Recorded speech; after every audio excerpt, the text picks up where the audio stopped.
What's up, you guys? In this video, we're going to be talking about selling secrets that can make you a fortune. I was scrolling through my YouTube Shorts page today. I came across a short of a watch watch business owner selling a watch to a prospective customer that came in the door. He used a number of different selling strategies. So in today's video, I'm going to break those down to you guys so that we can implement those within your own business, and you can make a ton of money. So I'm going to show you guys this here in just a second. I do want to let you guys know that we're giving away 2 MacBooks next month to 2 Quote IQ Premium or Platinum subscribers. So if you haven't already, check out Quote IQ.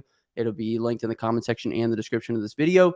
You can send estimates. You can collect payments, send invoices, keep track of customers. You can do a whole bunch of great stuff with the app, and it'll make you a ton of money within your business. So let's go ahead and jump right into this video, and I'm going to break it down for you guys, and we'll take a look at it. How can I help you today? I'm looking for a watch for my dad. What kind of watch are you looking for? The Morphe. What's the budget? Around 100,000. That's a pretty good budget. All right, so first thing you guys are going to notice within this exchange is the questions that he asked. He asked the perfect questions in order to get exact information that he needs in order to make a sale for this customer, right? So right off the bat, within 3 questions, we know why this guy's here, what he wants, why he wants it, and how much he's willing to spend for it. So all this information is going to help us to better sell to him first and foremost. So you guys will notice that the most important question that this guy asked throughout this whole interaction was, what is the budget, right? So if you guys are not asking potential customers what the budget is, imagine how much money you're leaving on the table, right? So he asked this guy, what's your budget? He says around $100,000. This is a super weak answer to this question, and you guys are going to see how this business owner is able to take advantage of that here in just a second. But the idea is for us to get as much information within the front of the interaction as possible, so that way we can use that as leverage towards the back end. This is unworn. It's never been used. Okay. This is pre-owned like new. Okay. This one I could do 115. This one I could do 110. All right, so guy comes in, we know why he's here, what he wants, and how much he's willing to spend for it, right? So when he asks him, what is your budget? The guy says around 100,000. Super weak answer. So what does this guy do? He automatically gives him 2 different options, both above his price range. Notice he didn't go and pick out a watch that was 90,000 or pick out a watch that was 80,000 or anything like that. He immediately goes and picks out $110,000, $115,000 watches, because when he was asked about what the budget was, he said, oh, it's around 100 grand. So what do? We now know that we can go above that, because anytime you ask somebody how much they're willing to spend, there's always some room in there. They're going to be willing to spend a little bit more, obviously, to get a higher value. So first things first, he took what he knew, which was this guy's budget, and he went a little bit above it because he knew that he was weak on the price and he'd be willing to probably spend a little bit more. He also gave him the fallacy of choice. So by offering him 2 different options, both priced similarly, there's one that's obviously more value than the other. So it's a fallacy of choice. This guy isn't really deciding. The decision has already been made for him. Like if I asked you, do you want this brand new watch that's never touched another wrist, or do you want a watch that's like not brand new, it's like new, it's pretty much new? Which one are you going to kind of pick? You're going to probably pick the watch that's brand new, because why wouldn't you? Especially if there's a $5,000 difference. So fallacy of choice by offering him 2 options that were very similar in price. And also because, like, one, it's a clear decision. You're going to pick the one that's obviously brand new. Now, there's a lot of different businesses that do this kind of model. Movie theaters and fast food restaurants kind of come to mind whenever I was kind of putting this together. So you'll notice whenever you go and you order like a medium, the large is only maybe a couple quarters difference, right? It's like 50 cents difference. And that's because they want you to see a value discrepancy between the 2, and they're able to get the money in between by saying, oh, it's only 50 cents, but they're doing it over a lot larger amount of clients, obviously. So they're able to, price it a little bit differently. They can get away with 50 cents over 100,000 clients, as opposed to this guy who's going to do $5 grand over, a handful of clients, because how many people are paying for $100,000 watches? Essentially, the fallacy of choice. We can utilize this within our business by doing package deals within our pricing. So you could say, we're going to do the house wash for X, but we could do the house and the driveway for maybe another $100-$150, whatever it is, depending on how big everything is, and obviously the ticket price. But you guys see, it's an incremental price increase for a lot more perceived value is essentially the principle, the selling principle that he's utilizing here. Try this one out.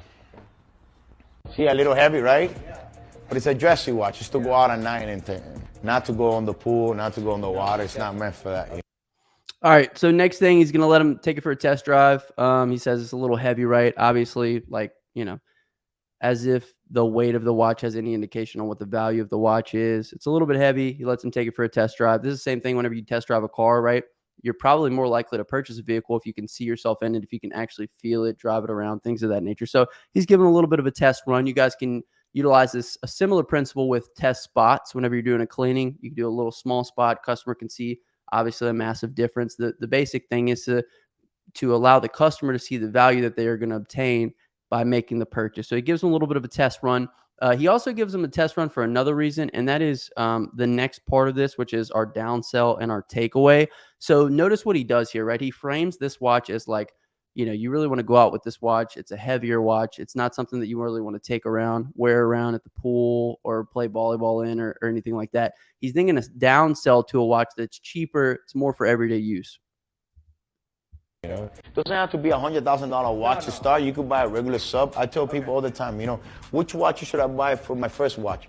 A regular sub. Why? Because you can use it for everything. Okay. That watch, you could play volleyball, you could go to the water, you could go out, you could do anything you want. It's a good beater every day watch.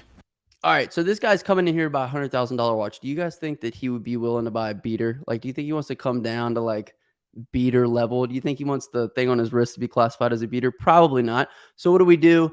We give him the best, and then we downsell him, and we say, hey, we downsell him, we take away, hey, you might want to do this for your first watch. This might be a better option. Something that we can do similarly is selling against our competition. So we can say, hey, if you're looking for a cheaper option, there's obviously cheaper guys that'll probably cut corners for you, that aren't going to do these type of cleaning processes, that don't have the right equipment, that don't have insurance. It's basically a downsell to take away. We're giving them a premium product and saying, if you're not ready for this type of quality service, you could obviously find lesser elsewhere. So that's an interesting takeaway from the selling strategy. We have one other thing here towards the end. My dad's got to get him special. This one? Yeah, I like this one better. So towards the end, I want to get something special for my dad. Another thing that helped this whole selling process and this whole transaction is how easy the customer was. The easier the customer is, the easier it's going to be able to sell to them. He had a super strong why. So he wanted to get something for his dad. We found that out early on. And with this guy's knowledge, he knows that he could actually sell against that, right? So if a customer has a super strong why, they have a much bigger reason to say yes and ultimately go through with the purchase. If he would have been like, I'm just looking around, just want to kind of see what you guys got, that's going to be a much harder person to sell than somebody who's actively going in there to look for a specific watch for their dad for a special occasion. So he's going to be much more likely to say yes. So to kind of summarize everything, a couple different selling strategies that you guys could utilize within your business to help you make a fortune. First and foremost is ask the right questions at the front of the transaction, right? What is it that the customer wants? Why do they want it? And how much are they willing to spend for it?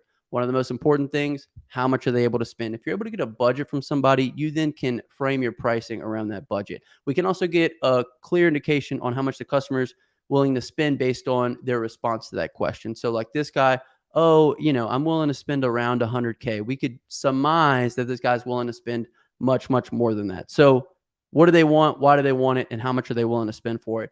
Secondly, we can give them the fallacy of multiple options. There's a clear winner within the options here, and it's the one that actually gets us a little bit more money, but has much more perceived value. So you guys can do that by offering packages. We also want to give them a test drive. So if you guys wanted to do a test spot or something that gives them an indication of what kind of value they're going to get whenever they do receive whatever it is that you're offering. And then lastly, the downsell or the takeaway, right? We can downsell or take away. We could sell against our competition, say, they're probably not experienced, or they don't know the proper cleaning techniques, or they don't have the right equipment. And all these things can basically compound in order to make the sale. Another thing to be cognizant of is how receptive is the person that you're selling to, and how easily are they going to be sold. Obviously, this guy had a big why, and he was ready to make a purchase, so it made the sale super easy. Hope this helped you guys out. I was going to do a full video on it. I figured I might as well just go live and kind of make this real quick. If you guys want to join the inner circle, it's going to be the first link in the comment section and description. We go through a bunch of selling strategies, techniques, tactics in there all the time. And Quote IQ, like I said, we're giving away 2 MacBooks here to 2 premium or platinum subscribers of the app. And that'll be actually this month, March 23rd of this month. So if you guys want to take advantage of that, take advantage of estimates, invoices, collecting payments, all that good stuff, check out Quote IQ, linked in the comment section and the description. Thank you guys. Hit the like button for me, subscribe, and I'll catch you guys in the next one. Until next time, hustle hard, get that money, baby. Hey, I need a word of the day. Word of the day is going to be 100K. If you guys made this far in the video, comment down below 100K, and I'll hashtag you a real one. My name is Justin, Forever Self-Employed. Until next time, hustle hard and get that money, baby. Peace.